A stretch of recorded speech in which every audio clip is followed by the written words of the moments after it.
اور یہ قرآن میرے محبوب کی زبان سے نکلا ہے، میرے محبوب کی زبان سے ادا ہوا، دل پہ اترا ہے، زبان پر سے نکلا ہے، اور کائنات کا سارے کے ساری کتابیں، ساری کی ساری کتابیں تبدیل ہوتی ہیں، بدل جاتی ہیں، جھٹلا دی جاتی ہیں، قرآن میدان میں اکیلا کھڑا ہوا ہے کہ آج تک اس کو چیلنج نہیں کیا جا سکا، آج تک اس کی ٹکر کا کلام کوئی تیار نہیں کر سکا، آج تک اس کے سامنے کوئی کھڑا نہیں ہو سکا۔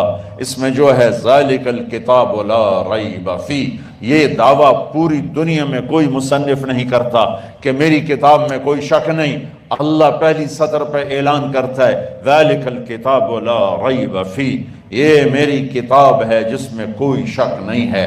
وہ اس کائنات کے ذریعے سے اپنا آپ تعارف کرواتا ہے، سنریہم آیاتنا فی الآفاق وفی انفسہم حتی یتبین لہم انہ الحق۔ کائنات کا یہ اڑتے پرندے گواہی دیں گے کہ اللہ ہے، یہ بچھے ہوا گھاس کا فرش گواہی دے گا کہ اللہ ہے، یہ درختوں کے پتے بولیں گے کہ اللہ ہے، آسمان سے برستی بارش کا قطرہ قطرہ بتائے گا کہ اللہ ہے، بھڑکتی آگ کے شعلے بتائیں گے کہ اللہ ہے، ایک پانی کے قطرے سے مرد بنا دیا یہ بتا رہا ہے کہ اللہ ہے، ایک پانی کے قطرے سے عورت بنا دی یہ بتا رہا ہے کہ اللہ ہے، گٹھلی سے درخت نکال کر پھل پھول لگا دیا یہ بتا رہا ہے کہ اللہ ہے، دریاؤں کو پہاڑوں سے نکالا اور سمندروں میں گرایا اور ان کو بل دیے پیش دیے، یہ سب کچھ بتا رہا ہے کہ اللہ ہے، پھول کی خوشبو بتاتی ہے کہ اللہ ہے،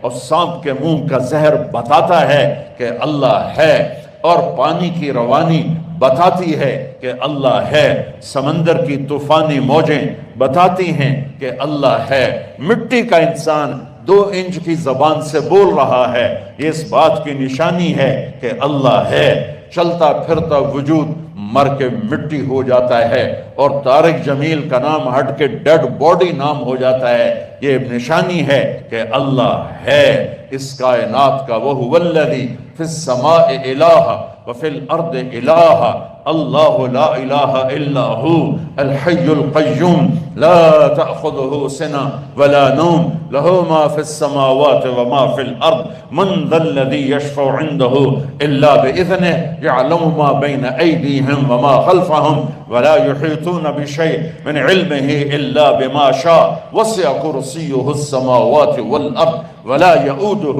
حفظهما وهو العلی العظیم اننی انا اللہ لا الہ الا انا، اللہ ہے، اس کائنات کا مالک اللہ ہے۔ ہمارے بر صغیر میں اللہ کو اللہ نہیں کہتے، خدا کہتے ہیں۔ یہ سب بچے بچیاں بیٹھے ہیں، سب پڑھنے والے ہو، آج سے ایک چیز کی پریکٹس کرو، خدا نہیں کہنا، اللہ کہنا ہے۔ کہو اللہ، اللہ، پھر کہو اللہ، اللہ۔ اب ایک خصوصیت بتاتا ہوں لفظ اللہ کی، لفظ اللہ بولنے میں ہونٹ نہیں ہلتے۔ کہو اللہ، غور کرو، ہونٹ ہلے ہیں، مجھے دیکھو، اللہ، ہونٹ ہلے ہیں، ہونٹ فکس ہیں اور اندر سے آواز آتی ہے۔ یہ لفظ اللہ اپنے نام سے بتاتا ہے کہ میں اندر اتارنے کی چیز ہوں، میں زبان سے بولنے کی چیز نہیں ہوں۔ لفظ اللہ کے لیے ہونٹ نہیں ہلتا۔ یہ بات علامت ہے کہ اللہ کو دل میں لے، اللہ کو دل میں لے۔ اور لفظ محمد صلی اللہ علیہ وسلم، بولو محمد، میم 2 دفعہ ہے اور میم کے لیے منہ بند ہوتا ہے، محمد، پہلی میم کے لیے منہ بند ہوا، دوسری کے لیے بند ہوا، محمد۔ یہ کیا اشارہ ہے؟ اللہ کے لیے ہونٹ نہیں ہلا۔ یہ کیا اشارہ ہے؟ کہ اللہ دل میں اتارنے کی چیز ہے۔ محمد میں ہونٹ 2 دفعہ ملے، یہ کیا اشارہ ہے؟ کہ ہونٹ کا ملنا اشارہ ہے یہ وہ ہستی ہے جو تمہیں اللہ سے ملا دے گی۔ نام کے اندر اشارہ ہے کہ یہ وہ ہستی ہے جو تمہیں اللہ سے ملانے آئے ہیں، جو تمہیں اللہ کا پتہ بتانے آئے ہیں۔ ساری دنیا تم نے کھوج ڈالی اور اللہ کو نہ جانا تو اللہ کی قسم ناکام عورت ہے، ناکام مرد ہے، اور اللہ کو پا لیا اور کچھ نہ پایا۔ تو دنیا بھی اس کی ہے، آخرت بھی اس کی ہے۔ مرد ہے تو کامیاب ہے، عورت ہے تو کامیاب ہے۔ اللہ کو پا لینا ہی دنیا اور آخرت کی